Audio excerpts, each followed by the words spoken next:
नमस्कार. गोदाई किचनमध्ये सगळ्यांचं अगदी मनापासून स्वागत.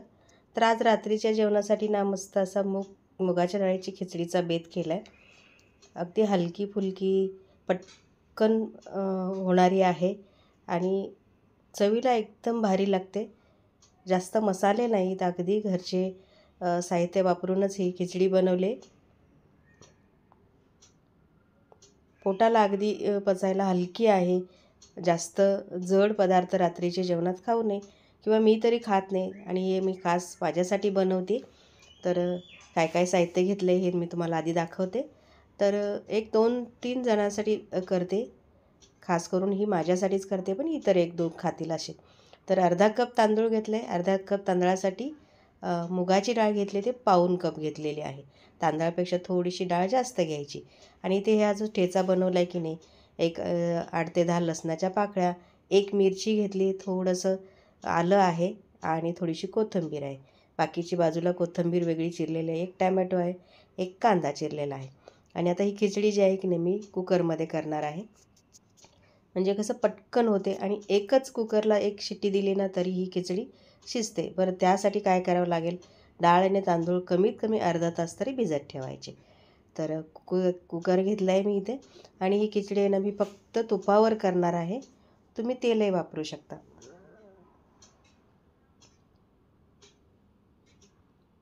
1-2 चमचे मी तूप घेतलं, आणि त्याच्यामध्ये मी मोहरी घालणार नाही, फक्त जिरे घालणार आहे. मोहरी घातल्यामुळे काय होतं, थोडंसं जळजळ होते, कारण मोहरी जर थोडीशी गरम असते.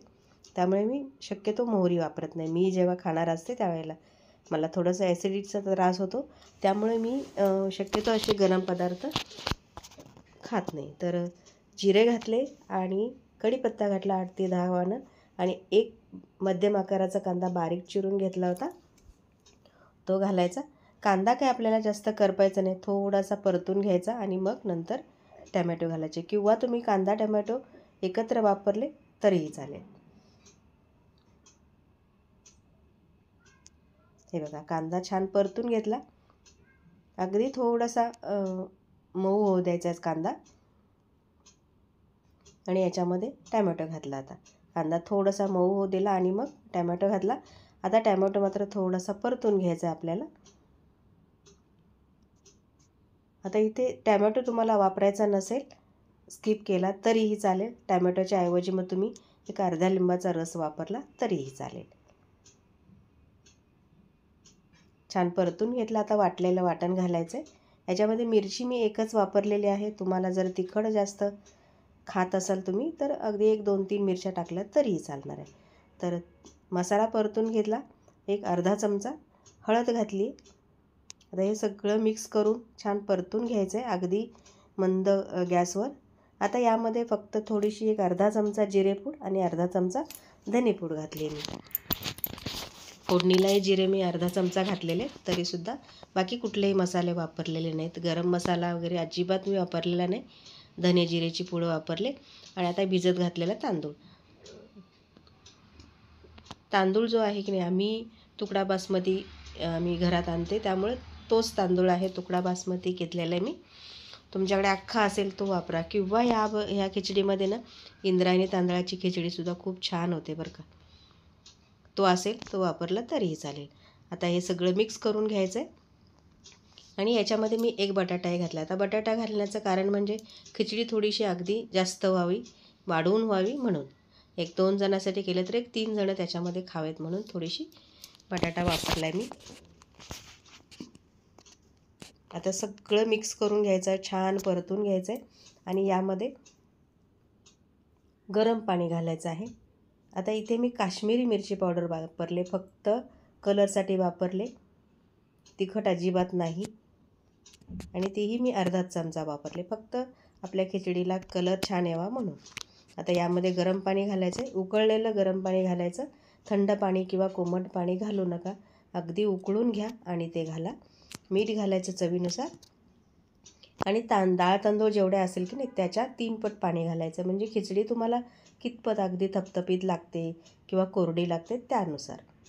तर मी ही फक्त खिचडी केली, आणि त्याच्यावरून तूप घातलेलं आहे. तुम्ही त्याच्याबरोबर काही बाजूचं कोशिंबीर करू शकता किंवा लोणचं पापड असं काही खाऊ शकता. पण मी अजिबात काय करत नाही, कारण मला फार जळजळ होते, ॲसिडिटी होते त्यामुळे. आता यावरून भरपूर कोथिंबीर घातली आहे. कोथिंबीर मला खूप आवडते, त्यामुळे मी सगळ्याच भाज्यांमध्ये कोथिंबीर भरपूर घालत असते. आता कुकरला शिटी कशी करायची, तर आधी हे पाणी घातलेलं असते की नाही, हे सगळं उकळू द्यायचं सळसळ आणि झाकण लावून एकच शिटी घ्यायची आणि एक 5 ते 7 मिनिट आपण मंद गॅसवर शिजवून घ्यायचं. आता गॅस कमी केला मी आणि आता कमी गॅसवर एक शिटी येऊ द्यायची आणि नंतर एक 5 ते 7 मिनिट आपण असंच ठेवून द्यायचं आणि तुमची खिचडी तयार.